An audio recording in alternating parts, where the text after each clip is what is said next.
Republic of Macedonia, Mr. Alexander Nikoloski. Thank you, Madam Chairman. I am honored to address this assembly on behalf of the EPP Group. This assembly is always about elections. People elect us to represent them, to speak for them, share their visions, desires, hopes, expectations, and work for them. As you know, last year Macedonia faced unprecedented acts of the political opposition, illegally publishing wiretape materials of the leadership of the country, the government and the members of the parliament. We decided to resolve this political crisis with political agreement among the main political parties that led to June-July agreement. This agreement aimed for shared responsibility in the government for organization of the elections, thus granting the Ministry of Interior and Ministry of Social Care and Labour to the opposition.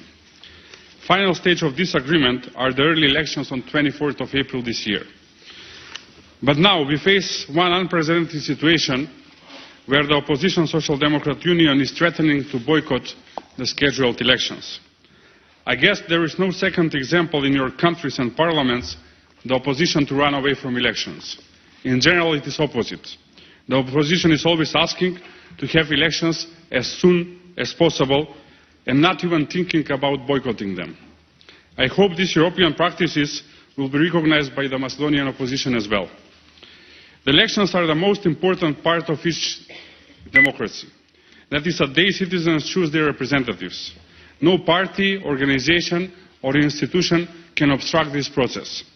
I am happy that this assembly this morning decided to send observation mission on 24th of April parliamentary elections, thus showing the citizens are on the lead of the democratic processes.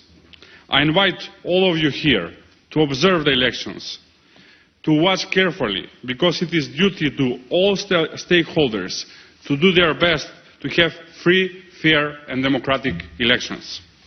I want to remind that the integration of Macedonia in EU and NATO is joint responsibility by the government and by the opposition. We hope all four political parties that signed the June-July agreement will respect it, will participate on the 24th of April elections, thus accelerating the integration process for Macedonian citizens. Why do we need these elections now? Because Macedonia needs, and its people deserve, a government that can act decisively in the national interest without the cloud of political crisis. This is the time for all of us, politicians and citizens alike, to put aside self-interest and participate in our democratic process. And last, very important, Europe is facing the biggest humanitarian crisis since World War II.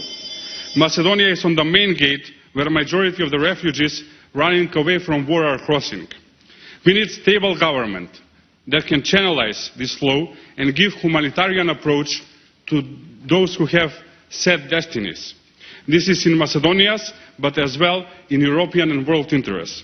This is why I hope this Assembly will be able to observe all party elections on 24th of April this year. Thank you.